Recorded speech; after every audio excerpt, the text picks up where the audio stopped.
Do you teach teenagers? Yeah, so my background is I've been teaching in New York City for 11 years. 1 year was in Brooklyn.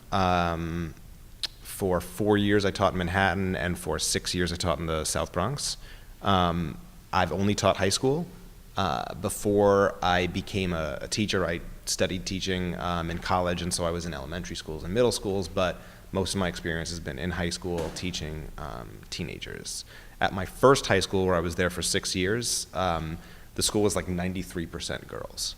So I had a lot of, my introduction to being a teacher was also teaching teenage girls who, a lot of them were going through issues of, sexuality. There were a lot, probably one or two girls a year would get pregnant in each grade. There were some girls that had abortions. There was some sexual assault that would sometimes come out when students would do, personal writing in English classes and for college essays. So there was a lot of that, yeah.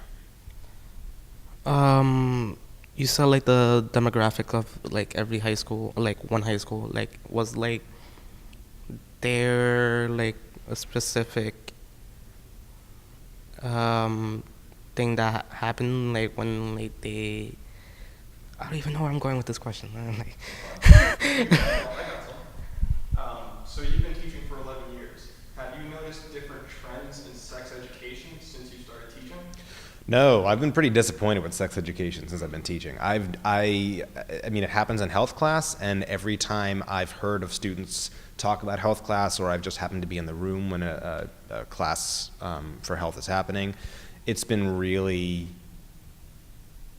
disappointing how, I don't know, I guess it's a combination of the teachers don't seem to take it that seriously and the students don't seem to take it that seriously, and a lot of the information is boring and dull, like out of a textbook, especially definitely when it comes to sex, but also when it comes to things like drugs. Like, I feel like that's not really getting into what they're really like, and there's this big push to not even admit that there are sometimes like really like fun reasons why people do drugs and how you can do them in moderation, and ideas like harm reduction and what do you do if you feel yourself developing a habit for drugs and developing an addiction to drugs. And there's just a bit about like, well, here's what drugs do to your body in the end, and then the messages don't do them.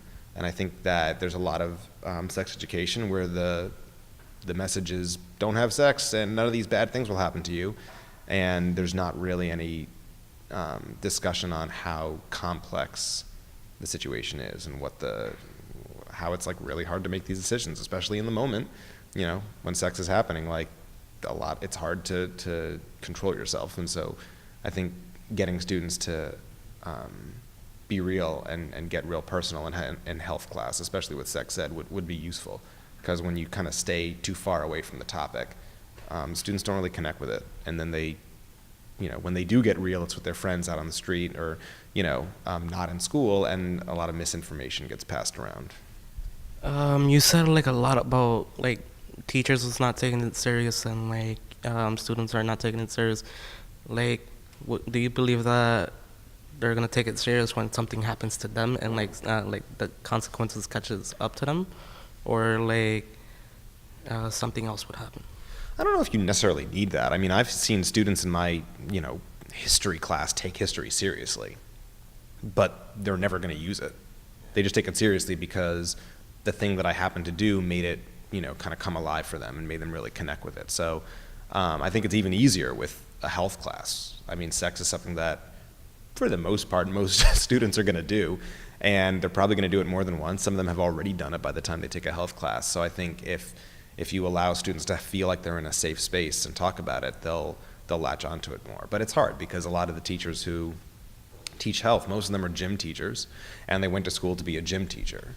And a lot of their background was in sports, not biology or medicine, or being a therapist or a social worker. And I think you kind of need a few other skill sets to be able to make health class feel like a safe place where people want to talk about this stuff.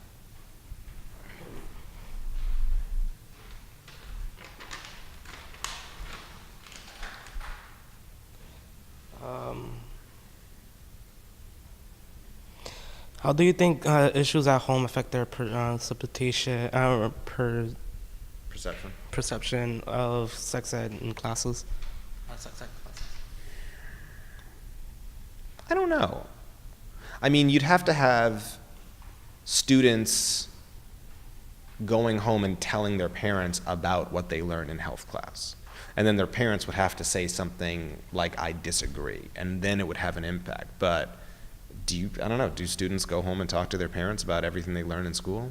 Like, I don't know if they do. And if they did, I guess there would have to be parents that had beliefs that were so opposite of what you learn in health class that would make them want to talk about it. But I don't know, I don't think health classes, especially in New York State, like the health curriculum's not, I mean, unless you have parents that are really super strict and are like, all drugs will make your brain, disintegrate or whatever, and that's just wrong information. Like, for the most part, health classes are teaching you accurate information about drugs that most parents would agree with, because it's, pretty much what drugs do to you. And then same thing with sex, like birth control works and condoms work, and this is how they work. And, I don't think any parents would disagree with that. So I don't know. I think when it gets into topics like abortion, which is a pretty touchy subject when you're against abortion, like there's no real way for a teacher to say like, well, like it can do, like I feel like some parents would say don't even talk about it because it's all wrong. But I don't know. I've never heard of parents complaining about that. Yeah.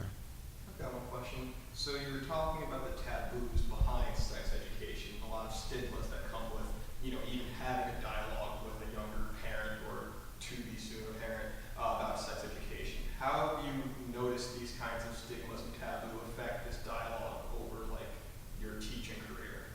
Like, do you think there's been any change in the way you've seen older generations of parents talk with younger parents about this thing? I don't know. I mean, teen pregnancy has been going down. So you're either having more teens using birth control, or more teens not having sex as often or as early, or more teens getting abortions. So some combination of those three things are happening, but I think the rate of abortion has also gone down too. So it's got to be more teens are just using birth control or just not having sex, and so it's preventing these pregnancies from even happening. Do you think that birth control and emergency contraceptives are hurting the chances of the children or the teens getting pregnant later on? Yeah, definitely. When you use birth control, you don't get pregnant as often. I mean, I've never gotten a girl pregnant, and I've used birth control for, let's see, I'm 33, 16 years. As long as you use it right, it's 100% get no baby. That's what happens, 0 baby. So it's pretty easy to avoid that. And sexually transmitted infections too. Like, I feel like, I don't want to only focus on the pregnancy thing, because there's a lot of easy ways to get a disease that you could just not get if you just put on a condom. Because, the birth control pill will only stop pregnancy. It will not stop sexually transmitted infections. And those, from what I hear, are frustrating and annoying. Yeah. So I'll open it up if anyone else has questions. Ileana, anyone? Eric? You? All right, let's see. Do you have any questions? Do you have any questions for us, or anything you would like to see in a website that's aimed towards educating people about teen pregnancy? I think it'd be cool to get people who are like, experts in teen pregnancy. So I think We tried setting up an appointment with Planned Parenthood. We're still waiting back on yeah, I think there are certainly gynecologists like at a free clinic like Planned Parenthood that would be great sources of information on this, especially if you want to know about patterns and trends and how things have changed over the years. I think if you can find a gynecologist who's like maybe in her or his like 40s or 50s and has just been doing this in a free clinic setting for like 20 or 30 years, that would be great. Social workers are also like, my wife's a social worker, and when a teen gets pregnant and they have all kinds of new issues that come around, that's when a social worker might sometimes, get involved and be like, hey, let me help find you resources to help you out. Because that's really the role of a social worker, is to know extra resources to help people out when they have pretty intense issues. So sometimes teen pregnancy triggers that. I had thought about my mom's a social worker. Yeah. If social workers work with teenagers, like they are definitely working with. So, Yeah, I mean, and even even if you don't work for ACS, like ACS is usually right. the last kind of thing that would happen when there's an issue going on with a teen pregnancy. Most teen pregnancies, it's not. There's no abuse happening. It's just now you need a clinic, now you need medical appointments, now you know. It's still pointing children in the way of resources. Yeah, exactly. Yeah. See, when I had asked my question, it was more pointed towards the fact that it would hurt especially a female's chances of getting pregnant in the future when you themselves. Oh no, that's not true at all. Yeah. No, birth control doesn't make you not able to have a kid later on. Well, Yeah. that's the problem. It's not supposed to, but it has been happening in certain researches. This is where I would want a doctor to be in the room telling us, like, yeah. Like, again, my background is in history and education and not science. So this is the part where you'd want to get somebody who genuinely knows a lot of the research. And again, any gynecologist, they're getting emails daily about any new research that's being done at universities all over the world. So they're up to date on all this stuff. Yeah. What's your knowledge on like postpartum depression? That is extremely common, especially because my wife and I mean, I'm 33 and she's 33, so we are thinking a lot about having kids, and it's one of her big concerns is postpartum depression, and it happens a lot more often than women admit to. There's also a lot of like social stigma around it, where when a woman gets pregnant, gives birth, it's supposed to be this happy thing, and a lot of women feel like something's wrong, something's missing from their life, especially because you were pregnant for 9 months and now this thing is, over and it's a whole new stage in your life and you got used to this whole way of being and everything's changed. Now there's this baby that's totally dependent on you, and most people around you they're not going through the same thing, so you feel very isolated.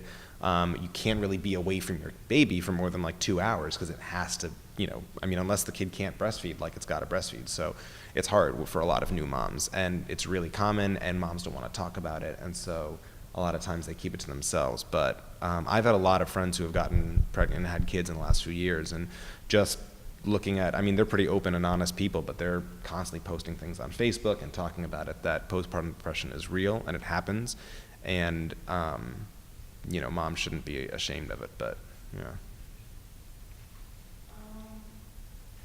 question. Do you know like any resources or basically what's your knowledge on what happens to teen mothers who happen to have a child who is disabled? Yeah, so it depends on what the birth defect is. Like, there's definitely like money that you can get from the state government, from the federal government, to help any kid that has disabilities. Like, there's this law, the Americans with Disabilities Act from 1990, that provides extra funding for that, whether you're in a school or whether you're in housing for medical reasons. And so it creates a lot more difficulties for raising a kid. A lot of my friends and students that I've had and people that I know who have kids with disabilities or have disabilities themselves, and yeah, you need more support in certain areas because the world tries to fit you into this one way of being, and disabilities kind of mean you can't be like that. And going back to the postpartum depression, do you feel like it's more common with mothers who actually have a history of mental illness? I don't know. That's a better question for, again, somebody who like studies this stuff and knows statistics. Like I don't want to just kind of guess. I don't know if it matters. I think postpartum depression can happen to anyone, and a lot of times depression is a chemical imbalance, and having kids again throws a ton of hormones into a woman's body, so that imbalance could be changed, and so you might have been prone to depression, and then all of a sudden you have a kid and you aren't depressed. Or it could work the other way, where the hormones make you depressed. There are some women who really want to have kids, and when they have kids, it's the best thing in their life, and so they don't get depressed because they finally have something that they were lacking for so long. So, but yeah, I think a doctor or a researcher who studies this stuff would be a great person to ask that question to. Yeah. I will say the problem today is that usually most women don't end up having a child with a partner in their life for too long. And that's kind of what happened to my mother. And she got depressed after I was born. So it's like after all of that happened,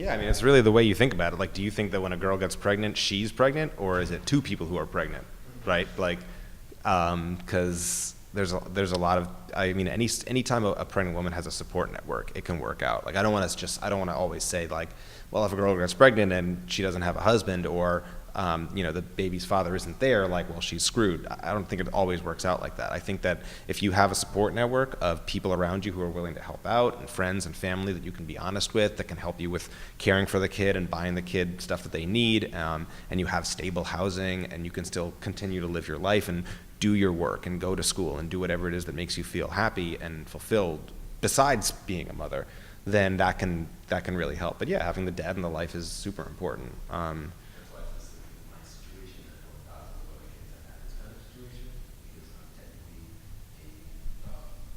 what do you call it? We have like a pseudo-immigrant kind of thing. Because I was born in America, but both of my parents are from different countries. First generation. So my mom, they have family here, but they're very supportive. Yeah. So my dad is kind of felt like him, and most Caribbean males, I'm not gonna say all of them, but most of them will want to explore their options. I'll say.